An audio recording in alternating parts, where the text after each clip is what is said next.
Thank you, Gil Haskel. You are the head of, in fact, the Israeli Cooperation Development Agency of the Israeli government. Correct.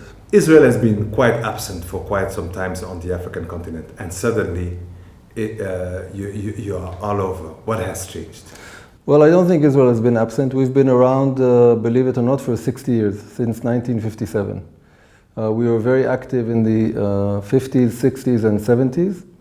In mid-70s, there was a big crisis between the African continent and Israel, and since the 90s, we're back, and we're back in full steam. It's true that our Prime Minister has visited Africa recently, and we had many African leaders visiting Israel recently, but we're here, we are very much here, and we intend to intensify our presence here in this continent. Definitely a sudden change with the Prime Minister coming on the continent, but what triggered that? I think what triggered that is that he identified a change in Africa, that African nations are becoming more independent and more caring for themselves, less as an African union bloc, and each country wants to excel in its own way. And Israel is very much a partner for this acceleration, with areas that Israel has its expertise in, and we are very happy to cooperate with our African friends in that. So it is a personal call of the Prime Minister at this stage?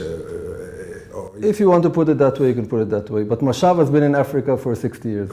For sure. But suddenly there is I would say, a louder presence. And this visit to Rwanda, we know that Rwanda and Israel are small countries in a hostile environment, sharing some the same human tragedy of a Holocaust and the genocide.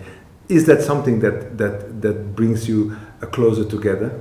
This is my first visit to Rwanda, and it's a very exciting visit, and I also visited the Genocide Memorial.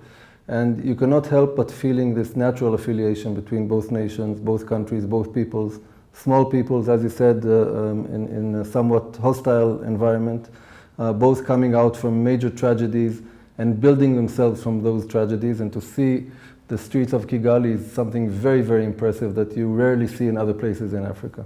And this visit here, how do you conclude it? It was a quick one, but I hear that it was fruitful. This was a very good visit. We had very meaningful and in-depth talks with our colleagues in the Ministry of Foreign Affairs of Rwanda yesterday.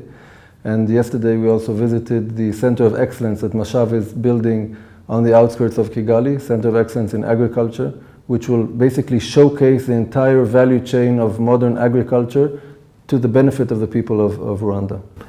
And that's an experience of 2,000 years, by the way, for Israel. Undoubtedly. Undoubtedly. And you know, speaking of 2,000 years, the love story between Israel and Africa started 3,500 years ago between King Solomon and the Queen of Sheba. So we're not new to loving this region. I could even tell you more than that, because in Rwanda, the sacred, in fact, animal is lamb, because of the sacrifices, just like Abraham. Anyway, agriculture, technology, security. These are areas where Israel has something to say to Africa. And I would add to that innovation and entrepreneurship. Yeah. And I'm just coming from a very enlightening innovation lab in the city center of Kigali, which we intend to cooperate with. K-Lab. And as you mentioned, the three factors of agriculture, technology, security, innovation. In these four fields, I see a very bright future for Israel and Rwanda together. In general, and this will be my parting shot, Rwanda is sometimes suffering from bullying, I would say, structures, political structures outside on the international political level.